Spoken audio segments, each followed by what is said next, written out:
بسم اللہ الرحمن الرحیم۔ سلطان صلاح الدین ایوبی کا بیٹا سلطان افضل وہ بتاتے ہیں کہ میں بھی اس معرکے میں اپنے ابو کے ہمراہ تھا۔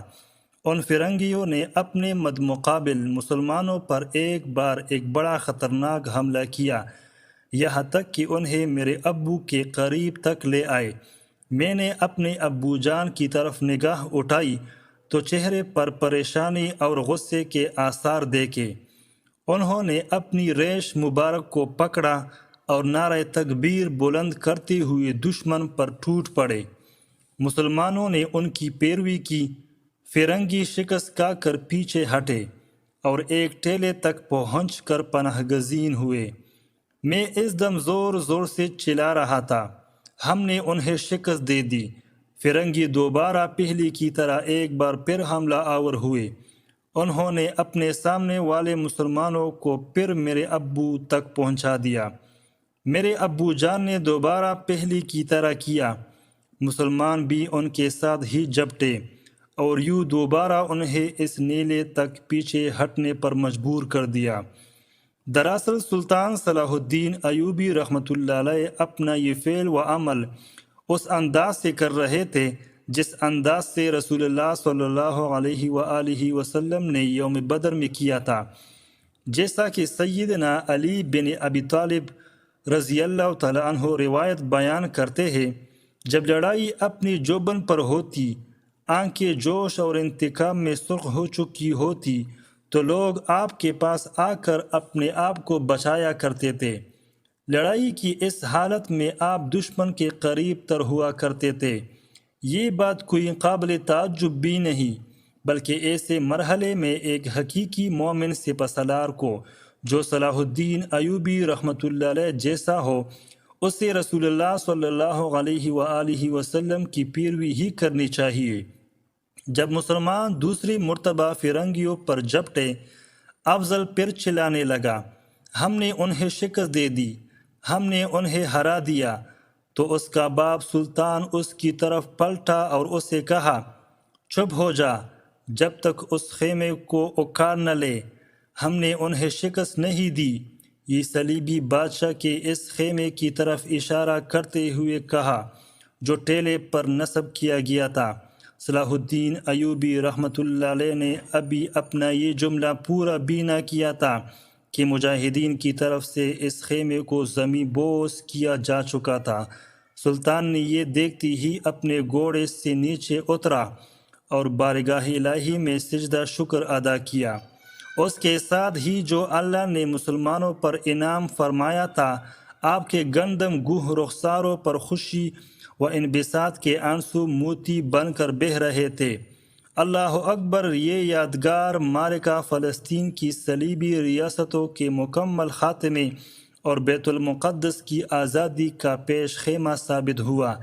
اس معرکے کے متعلق مغربی مورخین پول لکھتا ہے کہ کئی سر خربوزوں کی فصل کی مانند ہر طرف بکھرے پڑے تھے۔ مسلمان نیلے پر چڑھ گئے، تمام فرنگیوں کو قیدی بنا لیا۔ ان میں بیت المقدس کا بادشاہ جان نورجیان اور کرکلا کا مالک البرنس ارنا بھی شامل تھا۔ تمام فرنگیوں میں اس سے بڑھ کر مسلمانوں کا کوئی دشمن نہ تھا۔ مسلمانوں نے ان میں سب سے عظیم المرتبت برمی فوج کے کمانڈران چیف جیرارڈی ریڈ فورڈ کو بھی گرفتار کر لیا۔ مسلمانوں نے ان کے بہت سے سرکردہ لیڈروں کو بھی قابو کر لیا تھا۔ ان کے علاوہ بری فوج اور صحرائی و بیابانی فوج کے دستوں کو بھی گرفتار کر لیا گیا تھا۔ خلاصہ یہ کہ ان میں واصل جہنم بھی بکثرت ہوئے اور بکثرت ہی گرفتار ہوئے۔ جو کوئی ان کے مقتولوں کو دیکھا تو یہ خیال کرتا کہ کوئی ایک بھی گرفتار نہ ہوا ہوگا، یعنی سب کے سب واصل جہنم ہو گئے ہیں۔ جو کوئی ان کے قیدیوں پر نگاہ ڈالتا تو یہ خیال کرتا کہ کوئی بھی قتل نہیں ہوا ہوگا، یعنی سب کے سب قیدی بنا لیے گئے ہیں، یعنی وہ اس کثرت سے مقتول اور قیدی ہوئے تھے۔ ان ظالموں کو جب سے یہ ان اسلامی ممالک میں تھے اتنا بڑا نقصان برداشت نہیں کرنا پڑا تھا، اس معرکے میں عیسائی مورخ مچاؤ اس جنگ میں عیسائیوں کے نقصان کی طرف اشارہ کرتے ہوئے تفصیل سے لکھتا ہے، فتح مسلمانوں کی طرف مائل ہو چکی تھی، لیکن رات نے دونوں فوجوں کو اپنے تاریک پردے میں چھپا لیا، اور فوجیں اسی طرح ہتھیار پہنے ہوئے جہاں صبح کے انتظار میں پڑ رہی تھی۔ ایسی رات میں آرام کس کو نصیب ہو سکتا تھا؟ سلطان تمام رات فوجوں کو جنگ کے لیے برانگیختہ کرتا رہا، نہایت پرجوش الفاظ میں ان کی ہمت اور حوصلوں کو بڑھانے کی کوشش کی۔ تیر اندازوں میں 400 تیر تقسیم کر کے ان کو ایسے مقامات پر متعین کیا کہ عیسائی فوج ان کے احاطہ سے نہ نکل سکے۔ عیسائیوں نے تاریکی سے یہ فائدہ اٹھایا کہ اپنی صفوں کو قریب یکجا کر لیا، لیکن ان کی طاقت صرف ہو چکی تھی۔ دوران جنگ بعض اوقات وہ ایک دوسرے کو موت کی پرواہ نہ کرنے کی تعلیم دیتے تھے، اور بعض اوقات آسمان کی طرف ہاتھ اٹھا کر اللہ تعالیٰ سے اپنی سلامتی کی دعائیں مانگتے تھے۔ کسی وقت وہ ان مسلمانوں کو جو ان کے نزدیک تھے دھمکیاں دیتے تھے، اور اپنے خوف کو چھپانے کے لیے ساری رات فوج میں ڈول اور نفیر کی بجاتے رہے۔ آخر کار صبح کی روشنی نمودار ہو گئی، جو تمام عیسائی فوج کی بربادی کا ایک نشان تھی۔ عیسائیوں نے جب صلاح الدین کی تمام فوج کو دیکھا اور اپنے آپ کو سب طرف سے گھرا ہوا پایا تو خوفزدہ اور متعجب ہو گئے۔ دونوں فوجیں کچھ دیر تک ایک دوسرے کے سامنے اپنی اپنی صفوں میں آراستہ کھڑی رہی۔ صلاح الدین حملے کا حکم دینے کے لیے فلک پر روشنی کے اچھی طرح نمودار ہو جانے کا انتظار کر رہا تھا۔ جب صلاح الدین نے وہ مہلک لفظ پکار دیا تو مسلمان سب طرف سے یکبار حملہ کر کے خوفناک آوازیں بلند کرتے ہوئے، جس سے انگریز مورخ کی مراد نعرہ تکبیر اللہ اکبر ہے، ٹوٹ پڑے۔ عیسائی فوج کچھ دیر تک تو جان توڑ کر لڑی، مگر ان کی قسمتیں ان کے دنوں کو ختم کر چکی تھی۔ ان کی بائیں جانب کوہ خطین واقع تھا۔ تلواروں اور نیزوں کے سایہ میں پناہ دیکھ کر وہ خطین کی طرف بڑھے کہ اس کو اپنا پناہ گاہ بنا لے، لیکن تعاقب کرنے والے مسلمان وہاں ان سے پہلے پہنچنے والے تھے۔ صلیب کو چھڑانے کی کوشش کرنا باقی عیسائی فوج کی موت کا باعث ہو گیا۔ خطین کی زمین لاشوں سے بھر گئی، خون کا دریا بہہ نکلا۔ ایک روایت کے مطابق 30,000 عیسائی فوج کے خون سے رنگی گئی اور 30,000 ہی مسلمانوں کی قید میں آ گئے۔ مسلمانوں کی فوج کے نقصان کا کوئی صحیح اندازہ بیان نہیں کیا گیا، مگر ایسی فتح آسانی سے نہیں ہو سکتی تھی۔ عیسائی نائٹ اور سوار سر سے پاؤں تک لوہے کے زرہوں وغیرہ میں ایسے چپٹے ہوئے ہوتے تھے کہ سوائے آنکھ کے ان کے جسم کا کوئی مقام کھلا نہیں ہوتا تھا، اور کوئی ہتھیار آسانی سے ان پر کارگر نہیں ہو سکتا تھا۔ جب 40 صلیبی قیدی خیمے کی ایک رسی سے باندھے گئے، ایک مسلمان مورخ اس امر کو بطور عجیب واقعہ بیان کرتے ہوئے جہادی عظمت کے حقائق کا انکشاف کرتے ہوئے لکھتا ہے کہ گھڑ سوار سر تا پاؤں لوہے سے ڈھکے ہوئے تھے، اور ان کے جسم پر نیزہ اور تلوار سے زخم لگانا مشکل ہوتا تھا، اس لیے پہلے گھوڑے کو قتل کر کے سوار کو زمین پر گرانا پڑتا تھا اور پھر اس کو مارا جاتا تھا۔ اسی سبب سے بے شمار غنیمت میں کوئی گھوڑا مسلمانوں کے ہاتھ نہ آیا۔ عیسائی مقتولوں کے سخت ہیبتناک نظارے مورخوں نے بیان کیے ہیں۔ ان کی صفوں کی صفیں کئی پڑی تھی، اور جدھر نظر جاتی تھی اسی طرح عیسائی کی تعداد بھی عظیم تھی۔ ایک رسی میں 40 عیسائی باندھ دیے گئے، اور 100 اور 200 قیدیوں کو ایک جگہ بند کیا گیا، جن پر ایک ہی مسلمان محافظ تھا۔ ایک شخص اپنا چشمدید واقعہ بیان کرتا ہے کہ ایک مسلمان سپاہی اکیلا 20 عیسائی قیدیوں کو خیمہ کی رسی سے باندھ کر ہانکتا ہوا لے جا رہا تھا۔ دمشق میں 3 دینار کو ایک عیسائی قیدی فروخت ہوا، اور ایک سپاہی جس کے پاس جوتا نہ تھا اپنے حصہ کے ایک عیسائی قیدی کو ایک کفش دوز یعنی موچے کے ہاتھ جوتے کے بدلے میں فروخت کیا۔ مال غنیمت کی تقسیم سے ہر ایک غریب سپاہی بھی مالدار ہو گیا۔ عرض اس قسم کے حالات ہے جو بیان کی گئے ہے، جس سے ظاہر ہوتا ہے کہ خطین کی شکست نے عیسائیوں کی طاقت کو جڑ سے اکھاڑ دیا تھا، اور اس سے زیادہ ابتری اور تباہی کیا ہو سکتی ہے کہ صلیب عیسائیوں کا بادشاہ ہر ایک عیسائی امیر اور نامور شخص مسلمانوں کے ہاتھ میں قید ہو گیا تھا۔ امر اور نامور والیان ملک عیسائیوں میں صرف ایک شخص ریمنڈ صاحب طرابلس جو فوج کے پچھلے حصے پر متعین تھا، میدان جنگ سے جان بچا کر بھاگا، مگر موت نے وہاں بھی اس کا پیچھا نہ چھوڑا، اور طرابلس میں پہنچ کر دل شکنی سے یا ذات الجن کی مرض سے مر گیا۔ سلطان صلاح الدین ایوبی رحمۃ اللہ علیہ کا خیمہ نصب کیا گیا۔ وہ اللہ تعالیٰ کی ان نعمتوں پر شاکر قابل رشک حالت میں خیمہ میں بیٹھا ہوا تھا۔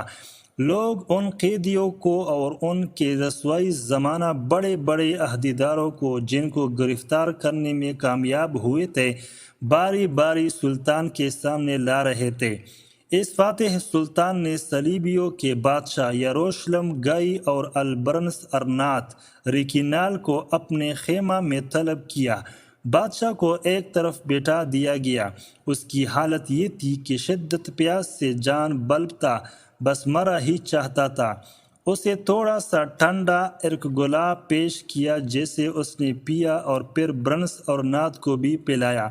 صلاح الدین نے ترجمان سے کہا کہ اسے بتلا دو کہ تو نے پانی پی لیا ہے، جبکہ میں نے ابھی تک منہ سے بھی نہیں لگایا، کیونکہ یہ مسلمان جرنیلوں کی شروع سے عادت چلی آ رہی ہے کہ جب ان کے قیدی گرفتار کرنے والوں کے سامنے کچھ کا پی لیتے ہیں تو انہیں دلی سکون مل جاتا ہے۔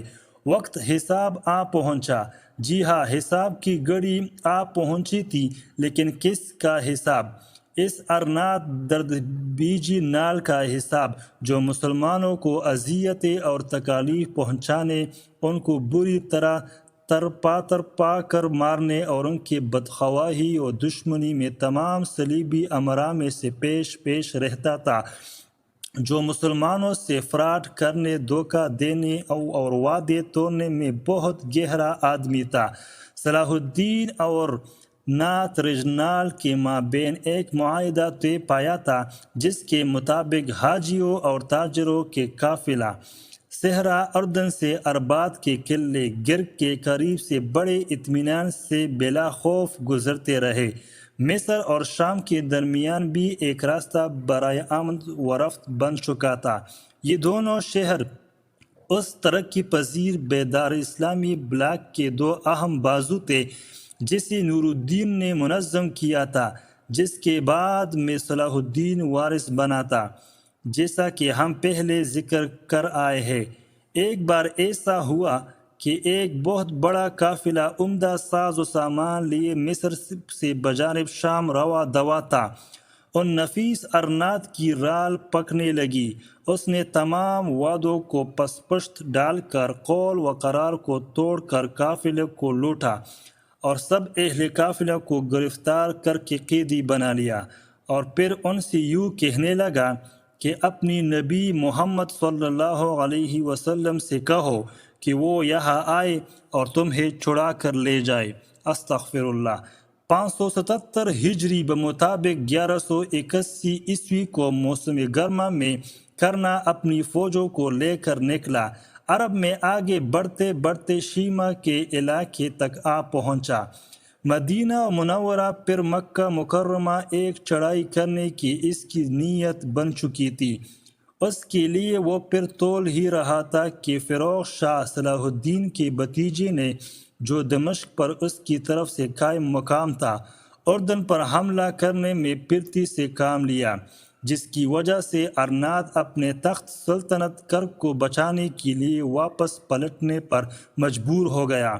اس کے انہیں ظلم و جبر پر مبنی افعال اور وعدوں کو توڑ کر کرنے والی حرکتوں کی وجہ سے صلاح الدین نے قسم اٹھا رکھی تھی، اگر اللہ تعالیٰ نے اسے اور نعت پر کامیابی عطا فرمائی تو وہ اسے اپنے ہاتھ سے واصل جہنم کرے گا۔ اب جب کہ حساب کا وقت قریب آ پہنچا تھا، اللہ تعالیٰ ترنات کو جنگی قیدی کی صورت میں سلطان کے پاس لا چکا تھا، تو سلطان صلاح الدین اسے اس کی ایک ایک حرکت اور کرتوت یاد دلانے لگا۔